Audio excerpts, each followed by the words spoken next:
ሰላም በዚህ ቪዲዮ የምንመለከተው 3.3 Survey of the most influential national political economic system in the world በሚል ርዕስ ይሆናል። ወይም ደግሞ በዓለም ላይ በጣም ኢንፍሉዌንሻል ተጽዕኖ ፈጣሪ የሆኑ የተለያዩ ሀገራት ፖለቲካል ሲስተም የምንቃኝ ይሆናል ማለት ነው። ስለዚህ በዚህ የሶስት ሀገራቶችን ፖለቲካል ኢኮኖሚ ሲስተም የምናይ ይሆናል። አንደኛ የአሜሪካ ነው፣ ሁለተኛ የጃፓን ነው፣ ሶስተኛ ደግሞ የጀርመን ነው። ስለዚህ ትኩረታችን እነዚህ ሶስት ሀገራቶች የፖለቲካል ኢኮኖሚ ሲስተም ላይ ይሆናል ማለት ነው። ስለዚህ ወደ መጀመሪያው ስንገባ የመጀመሪያው ዘ አሜሪካን ሲስተም ኦፍ ማርኬት ኦሪየንትድ ካፒታሊዝም ወይም ደግሞ ገበያ መር የሆነ ካፒታሊዝም እሱን የምንመለከት ይሆናል ማለት ነው። ስለዚህ የአሜሪካ ማርኬት ኦሪየንትድ ካፒታሊዝም ምንድነው? ፕራይሜሪ ፐርፐዙ ምንድነው? ኦፍ ኢኮኖሚክ አክቲቪቲስ ቱ ቤኔፊት ኮንሱመርስ ዌል ማክሲማይዚንግ ዌልዝ ክሬሽን። ዋነኛ አላማው ምንድነው? ኮንሱመሮችን ቤኔፊት ማድረግ ነው። ኮንሱመሮች ማለት ተጠቃሚዎች ወይም ደግሞ ሸማቾችን ቤኔፊት ማድረግ፣ ከዛ ደግሞ ማክሲማይዝ ዌልዝ ክሬሽን፣ ዌልዝ ክሬሽንን ወይም ሀብት ማካበትን ማክሲማይዝ ማድረግ ነው። ስለዚህ ዲስትሪቢዩሽን ኦፍ ዘ ዌልዝ ኢዝ ኦፍ ሰከንዳሪ ኢምፖርታንስ፣ የሀብት ክፍፍሉ እንደ ሁለተኛ ነገር ነው እንጂ የሚቆጠር ዋና ነገሩ አይደለም። ዋና ነገሩ ተጠቃሚዎችን ኮንሱመሮችን ቤኔፊት ማድረግ፣ ከዛ ደግሞ ሀብት መገንባትን ሀብት ማካበትን ደግሞ ማክሲማይዝ ማድረግ ወይም ደግሞ ሀብት ማካበትን ማበረታታት ነው። ስለዚህ ኢንፋሲስ ኦን ኮንሱመሪዝም ኤንድ ዌልዝ ክሬሽን። ስለዚህ ሁለት ትኩረት የሚሰጥባቸው ነገሮች አንደኛው ኮንሱመሪዝም። ኮንሱመሪዝም ማለት ይሄ ተጠቃሚነት ባህል። ስለዚህ ማንኛውንም እቃ አስፈላጊ ሆኖ የተሰማንን እቃ ሁሉ እንድንገዛ ፍላጎታችን እንድናሟላ ምናምን የሚገፋፋ ካልቸር ምን ይባላል? ኮንሱመሪዝም ይባላል። ሌላኛው ደግሞ ዌልዝ ክሬሽን ነው፣ ሀብት ማካበት ነው። ስለዚህ አሜሪካ ኢኮኖሚ አፕሮች የሚያደርገው ኒዮ ክላሲክ ሞዴል ኦፍ ኮምፒታቲቭ ማርኬት ኢኮኖሚ። የኒዮ ክላሲክ ሞዴል ኮምፒታቲቭ ማርኬት ኢኮኖሚ የሚባል ያንን ነው የሚከተል። ኮምፒታቲቭ የሆነ ማርኬት ተወዳዳሪነት ያለበት ኢኮኖሚ ማለት ነው። ስለዚህ ኢንዲቪዥዋልስ አር አስዩምድ ቱ ማክሲማይዝ ዜር ኦን ፕራይቬት ኢንተረስት ወይም ደግሞ ዩቲሊቲ። ኢንዲቪዥዋሎች ግለሰቦች ምንድነው የሚጠበቅባቸው ወይም ደግሞ የሚታሰበው የግል ፍላጎታቸውን ወይም ደግሞ ፕራይቬት ኢንተረስታቸውን ያንን ማክሲማይዝ ማድረግ፣ የሚፈልጉትን ነገር እንዲያገኙ፣ ያንን የሚፈልጉትን ነገር እንዳለ እንዲጠይቁ እንዲያገኙ ማክሲማይዝ ማድረግ ነው። ቢዝነሶች ደግሞ ምንድነው? ፕሮፊታቸውን ማክሲማይዝ ማድረግ። ስለዚህ በኮንሱመሪዝም ባህል ኢንዲቪዥዋሎች ማንኛውም የሚያስፈልጋቸውን ነገር ኮንሱም ለማድረግ ይበረታታሉ። ቢዝነሶች ደግሞ በዚህ ሂደት ውስጥ ፕሮፊታቸውን ትርፋቸውን እንዲያሳድጉ ይበረታታሉ ማለት ነው። ስለዚህ ከኢኮኖሚው አንጻር ማርኬት አር ኮምፒቲቲቭ ማርኬት ወይም ገበያው ምን መሆን አለበት? ኮምፒቲቲቭ መሆን አለበት፣ ተወዳዳሪ መሆን አለበት። አንድ ካምፓኒ ከአንድ ካምፓኒ፣ አንድ ኢኮኖሚ ሴክተር ከሌለው እርስ በርሱ ምንድነው ማርኬቱ ኮምፒቲቲቭ መሆን አለበት። ስለዚህ ዌር ዘይ አር ኖት ኮምፒቲቲቭ ካልሆነ ወይም ደግሞ እንደሚጠበቀው ውድድር ውስጥ ካልገባ ማርኬቱ ምን ይደረጋል? ኮምፒቲሽን ሹድ ቢ ፕሮሞትድ ስሩ አንቲትረስት ኤንድ አዘር ፖሊሲ። ስለዚህ አንቲትረስት የሚባል ፖሊሲ አለና ሌሎች አዘር የተለያዩ ፖሊሲዎችን በመጠቀም ኮምፒቲሽን እንዲፈጠር ይበረታታል። ስለዚህ አንቲትረስት ማለት ነው። ለምሳሌ አፕል የስማርትፎን ወይም ደግሞ የስልክ ገበያውን ተቆጣጥሮ አዲስ ካምፓኒዎች እንዳይገቡ ምናምን ስራዬ ብሎ እንትን የሚል ከሆነ ይሄ አንቲትረስት ፖሊሲ አንጻር ህግ መተላለፍ ነው የሚሆነው። ስለዚህ ይሄ አንቲትረስት ፖሊሲዎችን ምናምን በማምጣት ምንድነው የሚፈለገው? ማርኬቱ ኮምፒቲሽን እንዲኖር፣ ያ ደግሞ ምንድነው ተጠቃሚዎች አማራጭ እንዲኖራቸው። ስለዚህ ኮምፒቲሽን ባጭሩ ይበረታታል ማለት ነው አሜሪካ ማርኬት ኢኮኖሚ ላይ። ስለዚህ ኦልሞስት ኤኒ ኢኮኖሚክ አክቲቪቲስ ፐርሚትድ። ሌላው ደግሞ አሜሪካ ማርኬት ኦሪየንትድ ካፒታሊዝም ሲስተም ውስጥ ማንኛውም ኢኮኖሚክ አክቲቪቲ ማንኛውም ኢኮኖሚያዊ የሆነ አክቲቪቲ ፐርሚትድ ነው፣ የተፈቀደ ነው። ምን ካልሆነ በስተቀር ስራዬ ተብሎ ካልተከለከለ በስተቀር። ከዛ በተጨማሪ ደግሞ የአሜሪካ ኢኮኖሚ ኢዝ አሲዩምድ ቱ ቢ ኦፕን ቱ አውትሳይድ ወርልድ። ስለዚህ ለውጭኛው ዓለም ክፍት ነው የአሜሪካ ኢኮኖሚ። ስለዚህ ማንኛውም ሰው ኢንቨስት ማድረግ የሚችልበት፣ ማንኛውም ሰው ድርጅቱን ማቋቋም የሚችልበት በጣም ክፍት የሆነ ለዓለም ክፍት የሆነ ኢኮኖሚ ሲስተም ነው ያላቸው አንለስ ስፔሲፊካሊ ክሎዝድ ስራ ተብሎ ከተዘጉ ሴክተሮች በስተቀር ምን ኢኮኖሚክ አክቲቪቲው ለውጭኛው ዓለም ክፍት ነው ማለት ነው። አት ዘ ሴም ታይም ምንድነው ዘ አሜሪካን ኢኮኖሚ ኢዝ አፕሮፕሪየትሊ ካራክተራይዝድ አስ ኤ ሲስተም ኦፍ ማናጀሪያል ካፒታሊዝም። ይሄ ሁሉ እያለ ደግሞ የአሜሪካ ኢኮኖሚ በሌላ ደግሞ በምን ይታወቃል? ማናጀሪያል ካፒታሊዝም ወይም ደግሞ ማናጀሪያል ካፒታሊዝምን ያ ይስተዋልበታል። ማኔጀሪያል ካፒታሊዝም ማለት ምንድነው? ኮርፖሬሽኖች ምንድነው? ድርጅቶች በማኔጅመንት የሚመሩበት ወይም ደግሞ ድሮ ላይ ታች ላይ እናየዋለን። ለምሳሌ ዘ ኢኮኖሚ ዋዝ profoundly transformed by late 19th century emergence of huge corporation and accompanying shift from proprietary capitalism to dominant by large oligopolistic corporation። ስለዚህ ምንድነው ከ19ኛው ክፍለ ዘመን ጀምሮ ምንድነው በጣም አቅም ያላቸው ሂውጅ ኮርፖሬሽኖች እየመጡ ሲመጡ ምን ሆነ? ፕሮፐርታሪ ካፒታሊዝም የነበረው ወይም ደግሞ አንድ ግለሰብ ምንድነው ትልቅ ድርጅት ፈጥሮ ያንን እያስተዳደረ ምናምን የነበረው ወደ ምን ተቀየረ ማለት ነው? ኦሊጎፖሊቲክ ኮርፖሬሽን 3-4 ካምፓኒዎች ምንድነው ማርኬቱን የሚይዙበት እንደዚህ አይነት ስትራክቸር እየተፈጠረ መጣ ማለት ነው። ስለዚህ ማኔጅመንት was separated from ownership። ስለዚህ ማኔጅመንት ወይም ደግሞ ካምፓኒዎችን ማኔጅ ማድረግ ከባለቤትነት ሰፓሬት እየተደረገ መጣ። ስለዚህ ድሮ ላይ ለምሳሌ የካምፓኒው ኃላፊ ከሆነ ሁሉን ነገር ማኔጅ የሚያደርገው፣ አሁን ላይ ግን አሁን ለምሳሌ ጎግልን ብታዩ ራሱን የቻለ ማኔጅመንት ቲም አለው፣ ራሱን የቻለ ሲኦ አለው፣ ራሱን የቻለ ሲቲኦ፣ ሙሉ ማኔጅመንቱን የሚያስተዳደሩት የተቀጠሩ ራሳቸውን የቻሉ ግለሰቦች አሉ ማለት ነው። ስለዚህ ኦነሮቹ ደግሞ ሼር ሆልደሮቹ ደግሞ ራሱን የቻለ ደግሞ እንትን አላቸው። ስለዚህ ይሄ ነው ማናጀሪያል ካፒታሊዝም የሚለውን የሚያሳይ ማለት ነው። ስለዚህ ኮርፖሬት ኢሊት ቨርቹዋሊ ቢካም ዘ ሎው አንቱ ኢትሰልፍ። ስለዚህ ኮርፖሬት ኢሊት የሚባሉት እነዚህ የኮርፖሬሽን ላይ ያሉ ዋነኛ ሰዎች በቃ የዛ ካምፓኒ ፈላጭ ቆራጭ እንደማለት ነው። እንደዛ ሆኑ ማለት ነው። ስለዚህ ማኔጀሪያል ካፒታሊዝም ባጭሩ ሲብራራ ምንድነው? ማኔጅመንት ከኦነርሺፕ የተለየበት ነው ማለት ነው። ስለዚህ ሌላኛው ደግሞ ዘ ኒዮ ክላሲክ ሌዚ ፌር አይዲያል ዋዝ ዲሉትድ ባይ ዘ ኖሽን ዛት ፌደራል ገቨርንመንት ሃድ ሪስፖንሲቢሊቲ ቱ ፕሮሞት ኢኮኖሚክ ኢኩዊቲ ኤንድ ሶሻል ዌልፌር። ስለዚህ ሌዚ ፌር አይዲያል ማለት ነው ኒዮ ክላሲክ ላይ ኢኮኖሚው በቃ ዝም ብሎ መተው ነው ያለበት፣ ራሱን በራሱ ኢኮኖሚው ይወስን። ይሄ ሌዚ ፌር አይዲያል የሚባለው ነው ማለት ነው። ስለዚህ ይሄ አስተሳሰብ ወይም ደግሞ ኢኮኖሚው ራሱን ችሎ ይንቀሳቀስ የሚለው ግን ምን እየሆነ መጣ? ዲሉትድ እየሆነ ወይም ደግሞ እዛ ነገር ላይ ይሄ አስተሳሰብ ላይ ጥያቄ የተነሳ መጣ ማለት ነው። ያ ደግሞ ምክንያቱ ምንድን ነው? ፌደራል ገቨርንመንት ኃላፊነት አለበት ምንም ማድረግ ኢኮኖሚክ ኢኩዊቲ የኢኮኖሚ እኩል ተደራሽነት እና ሶሻል ዌልፌር ወይም ደግሞ የህብረተሰብ ደህንነት ከኢኮኖሚ አንጻር መጠበቅ አለበት በሚል ምክንያት ማለት ነው። ስለዚህ አክሴፕታንስ ኦፍ ኬንያንስ አይዲያ፣ ይሄ ኬንያንስ አይዲያ ምንድነው? ዘ ፌደራል ገቨርንመንት ሃዝ ሪስፖንሲቢሊቲ ቱ ሜንቴን ፉል ኢምፕሎይመንት። የፌደራል ገቨርንመንቱ ምን ኃላፊነት አለበት? ሙሉ ቅጥርን ወይም ደግሞ ኢምፕሎይመንትን እንትን ማለት አለበት፣ ሪስፖንሲቢሊቲ አለበት። ሰዎች ቅጥር ላይ መሆናቸውን ቼክ ማድረግ። ምክንያቱም ማርኬት ሙሉ ለሙሉ ማርኬቱ ለራሱ ከተተወ ምንድነው ካምፓኒዎች የተሻለ ኤፊሽንት የሚያደርጋቸውን ወይ ስለሆነ የሚጠቀሙ ብዙ ቅጥሮች ላይኖሩ ይችላሉ፣ ወይም ደግሞ ኢፌክቲቭሊ ለመጠቀም ብዙ ሰው ላይ ቀጥሩ ይችላሉ። ያ ሁሉ ነገር አለ እና ኬንያንሲን አይዲያ ምንድነው?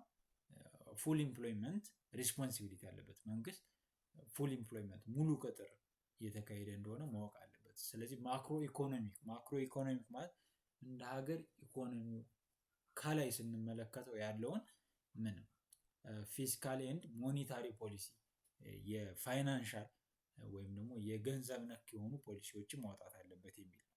ነገር ግን ሲግኒፊካንት ሪትሪት ፍሮም ዚስ ኮሚትመንት ቢጋን ዊዝ 1980 ኢሌክሽን ኦፍ ሮናልድ ሬጋን። ይሄ ፕሬዚዳንት የሮናልድ ሬጋን የሚባለው ፕሬዚዳንት እሱ ከተመረጠ በኋላ ግን ከዚህ አስተሳሰብ ምንድን ነው ማፈግፈግ ተጀመረ። ወይም ደግሞ መንግስት ካምፓኒዎችን ማለት ይቅርታ መንግስት ኢምፕሎይመንትን ማረጋገጥ አለበት ከሚለው ከዛ ሙቭመንት ወይም ከዛ አመለካከት ተመለሰ እና ወደ ምን ገባ? ፍሪ ኤንድ አንሪጉሌትድ ማርኬት መኖር አለበት። ምንም ነፃ የሆነ መንግስት ምንም ጣልቃ የማይገባበት ገበያ ማርኬት መኖር አለበት ማለት ነው። ስለዚህ ኮንሱመር አድቮኬት ወንት ስትሮንግ ሎር ኦፍ ዘ ገቨርንመንት። ስለዚህ ሁለት ነገር ነው። ኮንሱመር አድቮኬት ወይም ደግሞ ተጠቃሚዎችን የሚደግፉ ወይም ደግሞ ደንበኞችን ኖርማል ህዝቡን የሚደግፉ ገቨርንመንቱ ስትሮንግ ሮል አለው መኖር አለበት፣ ወይም ደግሞ መንግስት ትልቅ ድርሻ መውሰድ አለበት፣ ፕሮቴክት ማድረግ አለበት ተጠቃሚዎችን ሚል ነው። ሌላኛው ደግሞ ኢኮኖሚስቶች ደግሞ እና ሌሎቹ ደግሞ ምንድነው ይህንን ይቃረናሉ። ኔጌቲቭሊ ቱ አክቲቭ ገቨርንመንት፣ አክቲቭ የሆነ ገቨርንመንት ኢኮኖሚ ውስጥ ሙሉ ተሳትፎ ያለው ገቨርንመንት አያስፈልግም ብለው ደግሞ ይከራከራሉ ኢኮኖሚስቶች ማለት ነው። they believe that competition is the best protection for consumer። ምን ብለው ያስረዳሉ? ኮምፒቲሽን ነው ለተጠቃሚዎች ምን የሚሰጣቸው ፕሮቴክሽን ወይም ደግሞ ጥበቃ የሚሰጣቸው ኮምፒቲሽን ነው። ምክንያቱም ኮምፒቲሽን ሲኖር ተጠቃሚዎች የበለጠ ተጠቃሚ ይሆናሉ። ወይም ደግሞ ተጠቃሚዎች እያልኩ ያለው ማንኛውም ኢኮኖሚክ አክቲቪቲ ላይ ኮንሱም የማደርገው ማህበረሰብ ማለት ነው፣ እነሱ ተጠቃሚ ይሆናሉ ብለው ያነሳሉ። there has been no persistent sense of business responsibility to society or to individual citizens። ስለዚህ ምንም አይነት ቢዝነስ ሪስፖንሲቢሊቲ መኖር የለበትም። ፐርሲስታንስ የሆነ ቢዝነስ ሪስፖንሲቢሊቲ ለሶሳይቲውም ወይም ለግለሰቦቹ ማለት ነው። ስለዚህ the role of the American government in the economy is also determined by fundamental feature of the American political system። ስለዚህ ይሄ የአሜሪካን ገቨርንመንት ሮሉ ወይም ኃላፊነቱ ሌላኛው በምን ዲተርማይን ይደረጋል? በምን ይወሰናል? ፋንዳሜንታል ፊቸር ኦፍ ዘ አሜሪካን ፖለቲካል ሲስተም፣ የአሜሪካ ፖለቲካል ሲስተሙ ኢንፍሉዌንስ ያደርገዋል። ስለዚህ ኦቶሪቲ ኦቨር ዘ ኢኮኖሚ ኢዝ ዲቫይድድ አሞንግ ኤክስኪዩቲቭ ሌጂስሌቲቭ ኤንድ ጁዲሻሪ ብራንች ኦፍ ዘ ፌደራል ገቨርንመንት ኤንድ ቢትዊን ፌደራል ገቨርንመንት ኤንድ 50 ስቴትስ። ስለዚህ ይሄ ኢኮኖሚክ እንትኑ በኤክስኪዩቲቭ ምንድነው ህግ አውጪ፣ ህግ አስፈጻሚ፣ ህግ ተርጓሚ በሚባሉት የመንግስት አካላቶች እና በ50 የሚሆኑ ስቴቶች የአሜሪካ ስቴቶች በዛ መሃል ነው ማለት ነው የሚወሰነው። ፋይናንሻል ሲስተም ኢን ዘ ዩናይትድ ስቴትስ ሪስፖንሲቢሊቲስ ሸርድ ባይ ትሬዠሪ፣ ዘ ፌደራል ሪዘርቭ ኤንድ ሴቨራል አዘር ፓወርፉል ኢንዲፔንደንት ፌደራል ኤጀንሲ። ስለዚህ ለምሳሌ ፋይናንሻል ሲስተም ይሄ የገንዘብ ስርዓቱን ስናይ ትሬዠሪ የሚባል አለ፣ ፌደራል ሪዘርቭ የሚባል አለ እና ደግሞ ሌሎች አቅም ያላቸው የመንግስት ተቋማት በነዛ የሚወሰኑ። ስለዚህ የአሜሪካ ገቨርንመንት ኢኮኖሚው በጣም ብዙ እንትኖች አሉት ማለት ነው፣ ተጫዋቾች አሉበት ማለት ነው። ኢንዱስትሪያል ፖሊሲ ሪፕሬዘንት አናዘር ግሬት ዲፈረንስ ቢትዊን ዩናይትድ ስቴትስ ኤንድ አዘር ኢኮኖሚስ። ስለዚህ የአሜሪካን የኢኮኖሚክ ሲስተም ከሌሎች እንዲለይ የሚያደርገው አንደኛው ደግሞ ምንድነው? ኢንዱስትሪያል ፖሊሲ ነው። ስለዚህ ኢንዱስትሪያል ፖሊሲ ምንድነው? ዴሊብሬት ኢፎርት ባይ ዘ ገቨርንመንት ቱ ዲተርማይን ዘ ስትራክቸር ኦፍ ዘ ኢኮኖሚ ስሩ ሰች ዲቫይስስ አስ ፋይናንሻል ሰብሲዲስ፣ ትሬድ ፕሮቴክሽን ኤንድ ገቨርንመንት ፕሮሪክሩትመንት። ስለዚህ ኢንዱስትሪያል ፖሊሲ ምንድነው? ገቨርንመንቱ ወይም ደግሞ መንግስት የሆኑ ሴክተሮችን መርጦ ኢኮኖሚው ላይ እንትን ማለት ሲጀምር ስትራክቸሮችን ወይም ደግሞ ህጎችን እየወጣ ኢኮኖሚውን ስትራክቸር ማድረግ ቅርጽ እንዲይዝ ማድረግ ሲጀምር ያ ነው ኢንዱስትሪያል ፖሊሲ ማለት ነው። ለምሳሌ ፋይናንሻል ሳብሲዲ፣ ለምሳሌ ለሆኑ ሴክተሮች የፋይናንሻል ሳብሲዲ ምንድነው? ለምሳሌ የታክስ እፎይታ፣ የተለያዩ እንደዚህ ፋይናንሻሊ መደገፍ፣ ትሬድ ፕሮቴክሽን፣ ለምሳሌ ሀገር ውስጥ የሚመረቱ ነገሮች ከውጭ በሚመጡት እንትን እንዳይባሉ ትሬድ ፕሮቴክሽን፣ ገቨርንመንት ፕሮክሩትመንት፣ ለምሳሌ ገቨርንመንቱ ራሱ የሆኑ ሴክተሮችን መርጦ እዛ ላይ ኢንቨስት ማድረግ፣ ይሄ ሁሉ የኢንዱስትሪያል ፖሊሲ አካል ነው። ስለዚህ ኢንዱስትሪያል ፖሊሲ ሁለት አይነት ፎርም ይዛል። አንደኛው ሴክቶራል ፖሊሲ ነው።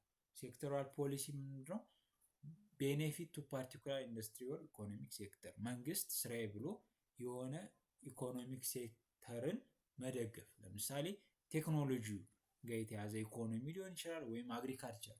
ለምሳሌ እኛ ሀገር ላይ ሞር ያለፉት አመታትን ያህል አግሪካልቸር መር ኢኮኖሚ ነው አይደል ሲባል ነበር።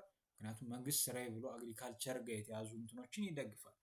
ለምሳሌ ተጨማሪ ደግሞ ሆቴል ቱሪዝም ጋር የተያዘ ነገር ደግሞ ለምሳሌ መንግስት ምን ያደርጋል? የቱሪስት አትራክሽን የሆኑ ቦታዎች ላይ ሆቴል ለሚገነቡ ባለሀብቶች የመሬት እንትኑ ላይ ግዢው ላይ ቅናሽ እንዲያገኙ ምናምን የተለያዩ ኢንሴንቲቮችን በመጠቀም የሆነ ሴክተር ማበረታታት፣ ይሄ ሴክተራል ፖሊሲ ነው። ሌላኛው ደግሞ ማክሮ ኢኮኖሚክ ኤንድ ጀነራል ፖሊሲ የሚባለው ደግሞ እንደ አጠቃላይ ማክሮ ኢኮኖሚ ማለት ኢኮኖሚው እንደ ሀገር ሲታይ ወይም ጀነራል ፖሊሲ ላይ ቱ ኢምፕሩቭ ዘ ኦቨርኦል ፐርፎርማንስ ኦፍ ዘ ኢኮኖሚ። ስለዚህ ዩናይትድ ስቴትስ ኢምፕሎይድ ሴክተራል ፖሊሲ ኢን ጀስት ፊው ኤሪያ። ስለዚህ አሜሪካ ምንድን ነው ሴክተራል ፖሊሲ ወይም የሆነ ሴክተር መደገፍ ላይ በሆኑ ኤሪያዎች ላይ ይሄ ነገር አለ። ለምሳሌ አግሪካልቸር እና ናሽናል ዲፌንስ፣ ይሄ እርሻ ጋር ምንድነው እርሻ ግብርና ጋር የተያዘው እና የናሽናል ዲፌንስ ወይም ደግሞ ይሄ ሚሊታሪ ጋር የተያዘው ነገር ላይ ሴክተራል ፖሊሲ ላይ ድጋፍ አለ። ስለዚህ ዘ ራሽናል ኦር ጀስቲፊኬሽን ፎር ኢንዱስትሪያል ፖሊሲ ምንድነው? ኢንዱስትሪያል ፖሊሲ ለምን ያስፈልጋል የሚለውን ለመደገፍ ምንድነው የሚያነሱት አብዛኞቹ associate interventionist activities that some industrial sector are more important than other for the overall economy። ስለዚህ ምን ተብሎ ስለሚታሰብ ነው አንዳንድ ሴክተሮች አንዳንድ የኢኮኖሚ ሴክተሮች ለአጠቃላይ ለኢኮኖሚው መሰረት ናቸው ወይም ደግሞ ዋና ናቸው። ስለዚህ ኢንዱስትሪያል ፖሊሲ ያስፈልጋል ስራዬ ተብሎ የሆኑ ሴክተሮች የሚደገፉበት የሆኑ ሴክተሮች የሚጠበቁበት ማለት ነው።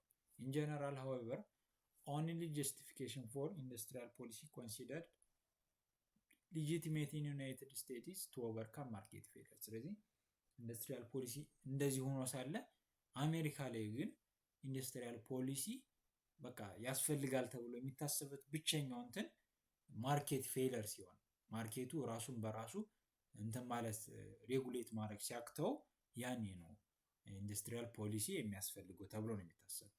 in practice most American economists, public officials and business leaders strongly oppose industrial policy። ምክንያቱም በተግባር ሲታይ አብዛኛው የአሜሪካ ኢኮኖሚስቶች፣ ፐብሊክ ኦፊሻል፣ እነዚህ ባለስልጣናቶች፣ የቢዝነስ ሊደሮች፣ የቢዝነስ ኦፊሻሎች፣ ኃላፊዎች ኦፖዝ ያደርጉታል ስትሮንግሊ። ምክንያቱም ኢንዱስትሪያል ፖሊሲውን አይቀበሉም። ምንድነው አሜሪካ ኢኮኖሚስት አርጊው ዛት ስትራክቸር ኤንድ distribution of industrial in the United States should be left entirely to the market። ምን ብለው ነው የሚያስቡ? ይሄ ስትራክቸር እና ዲስትሪቢዩሽን ኦፍ ኢንዱስትሪ የኢንዱስትሪዎች ስትራክቸር መዋቅራቸውና ስርጭታቸው ማርኬቱ ኢኮኖሚው ራሱ ነው ሊወስነው የሚገባ እንጂ መንግስት ይሄ ኢኮኖሚ ላይ ኢንቨስት ማድረግ አለብን፣ ይሄ ኢኮኖሚ ወይም ይሄ ሴክተር ላይ መስራት አለብን ብለው አያስቡም አብዛኛው የአሜሪካ ኢኮኖሚስቶች ማለት ነው። ስለዚህ despite the argument against having industrial policy in America, such policies have developed in area of agriculture, national security እና research and development። ስለዚህ ምንም እንኳ ኢንዱስትሪያል ፖሊሲው አብዛኛው ኢኮኖሚስት፣ አብዛኛው ቢዝነስ ሊደር፣ አብዛኛው ኦፊሻል ፐብሊክ ኦፊሻል ባይቀበለውም አንዳንድ ሴክተሮች ላይ ግን በሚታይ ሁኔታ ምንድነው ኢንዱስትሪያል ፖሊሲ ምንድነው ሞር ኢንዱስትሪያል ፖሊሲ ምንድነው ስራ ላይ የሚውልባቸው ሴክተሮች አሉ። ለምሳሌ እንዳልኩት ግብርና፣ ናሽናል ሴኪሪቲ የሀገር ደህንነት ወይም ደግሞ ሚሊታሪ ላይ እና ሪሰርች ኤንድ ዲቨሎፕመንት ደግሞ ምርምር ላይ ሞር ኢንዱስትሪያል ፖሊሲ አፕላይ ይደረጋል ማለት ነው። ስለዚህ የአሜሪካን ኢኮኖሚ ወይም ደግሞ ኮንሱመር ምንድነው ማርኬት ኦሪየንትድ ካፒታሊዝም በዚህ መንገድ እናያለን። ስለዚህ እንዳያችሁት በዋነኝነት ኮንሱመሪዝም የሚበረታታበት፣ ቢዝነስ ወይም ደግሞ ዌልዝ ክሬሽን የሚበረታታበት፣ ማርኬቱ ፍሪ ሆኖ እንዲቀሳቀስ ያለ መንግስት ጣልቃ ገብነት እንዲቀሳቀስ የሚጠበቅበት ኢንዱስትሪያል ፖሊሲ ዲስከሬጅ የሚደረግበት ወይም ደግሞ አብዛኛው ኢኮኖሚስቶችም ፐብሊክ ኦፊሻሎችም ኢንዱስትሪያል ፖሊሲን የማይደግፉበት ማርኬቱ ራሱን በራሱ ያስተዳድር ተብሎ እንትን የሚባልበት ሲስተም ነው ማለት ነው። ይሄ ደግሞ ከጃፓን ሲስተም እና ከጀርመን ሲስተም በጣም ይለያል። ስለዚህ